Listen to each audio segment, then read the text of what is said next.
Hi, this is Dave Sugarbaker. The date today is March 5th, 2023.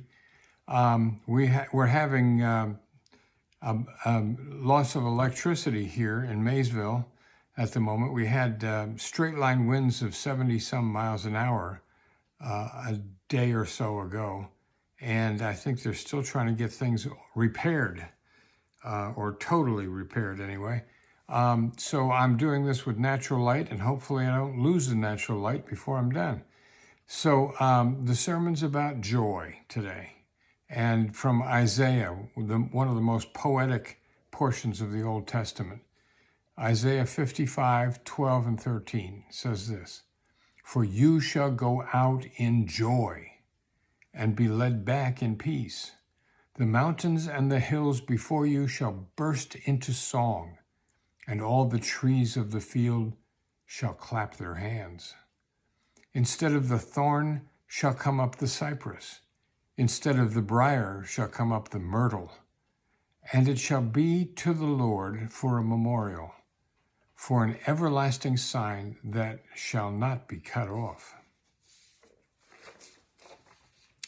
I was listening on the radio. I was in my car, and I don't remember where I was, but I was listening to an interview with a woman whose husband had been a hospice patient about 2 years ago. And they had both appreciated what hospice did for them in that difficult time. And the wife had been interested in volunteering with hospice after her husband passed away. But COVID intervened, and there were no volunteers at hospice for most of 2 years.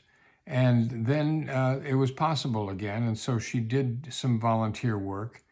And she found the volunteer work fulfilling and rewarding. She said, "I know this sounds funny, but after I sit with a terminal patient or help their family, I feel joy, not happiness, but joy." She points to something very important. Joy is not happiness. It's a lot more.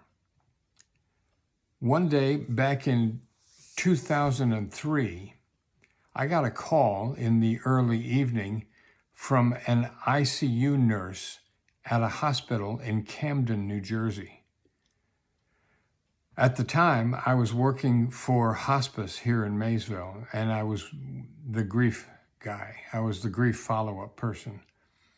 I got a call, and this ICU nurse says, "I'm calling to let you know that Grace Sugarbaker suffered a massive stroke today, and as she fell, she broke her hip.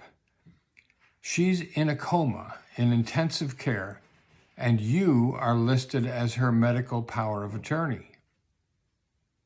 Well, I had not heard from Aunt Grace for quite a while, and the last time I'd talked to her, she certainly didn't mention anything about medical power of attorney, but there I was, and I was Aunt Grace's medical power of attorney, and the ICU was on the phone to get my advice as to what they ought to do. Aunt Grace and my grandmother, Sugarbaker, lived together for all of their adult life in Paterson, New Jersey. And Paterson was the Dutch ghetto for immigrants who came to New York from Holland. That's where they would go, would be to Paterson, New Jersey. And that's where my relatives went as well. My grandmother lost her husband and her oldest son in the flu epidemic of 1918. She was left with 2 sons and a daughter. The daughter was Grace. The eldest was my father, aged 12 at the time, and my dad left school in the 6th grade and went to work in a stocking factory in Paterson. He finished his education in night school. Ultimately, he graduated from college and got a master's degree from Columbia University.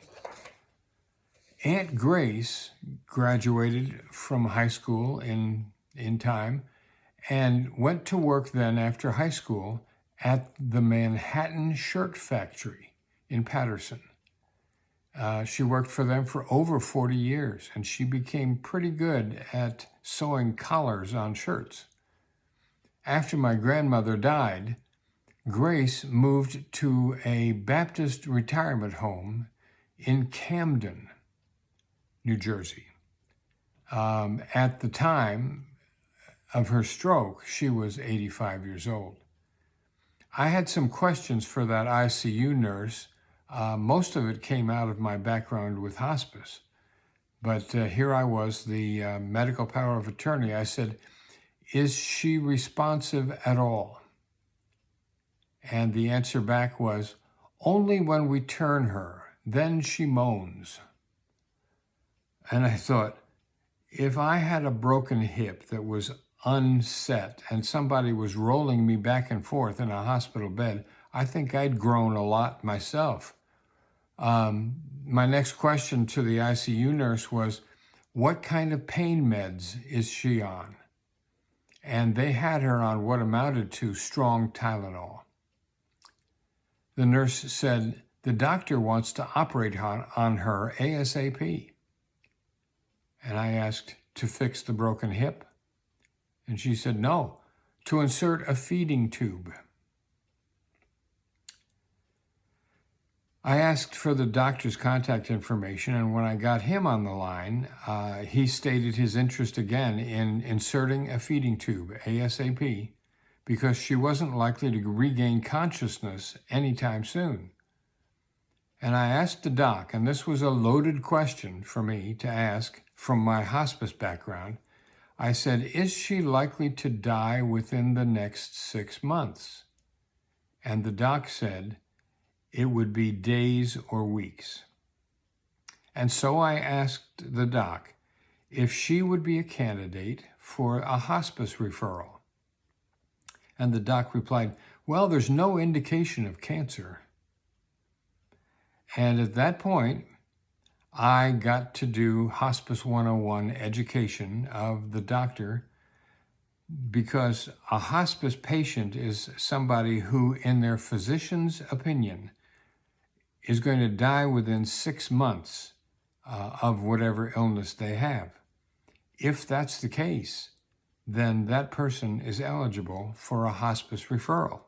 Doesn't have to be cancer. So with the doc's approval then, I got the number of the nearest hospice and I called them. Grace was accepted as a hospice patient, and she got an immediate visit from their admissions team, and within a little more than half a day, 12 hours, Aunt Grace was out of the ICU and back home at her retirement home. She was still comatose, but she had the pain meds now that were appropriate for somebody lying there with an unrepaired broken hip. I think Aunt Grace relaxed. She never regained consciousness. The stroke was just way too severe for that. And in fact, she died the next day.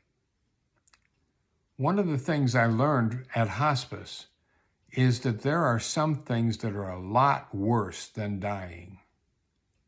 And that was certainly true for Aunt Grace. When I look back, I felt joy. Not that I was happy she had died, but I was glad that I was able to get her help that was actually helpful. And I helped her, I think, to avoid unnecessary interventions that might have only prolonged her suffering. I believe I was acting out of love for my aunt. It wasn't simple and it wasn't easy, but in the larger picture, I believe I was doing the loving thing for my 85-year-old Aunt Grace. A few things I've learned about joy. First, joy is bigger than happiness by a long shot. Joy isn't centered on me.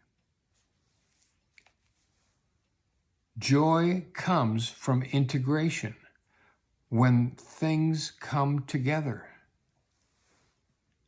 Joy is seeing how I fit in the larger picture of life. Joy greets us when we see the face of God. Now, God bless you. I appreciate it. I'm having difficulty getting these posted, but I'm going to try to post this week. And if so, this will be right there for you. If you find value in it, I'd appreciate it if you'd pass it along. Thank you. God bless. Bye-bye.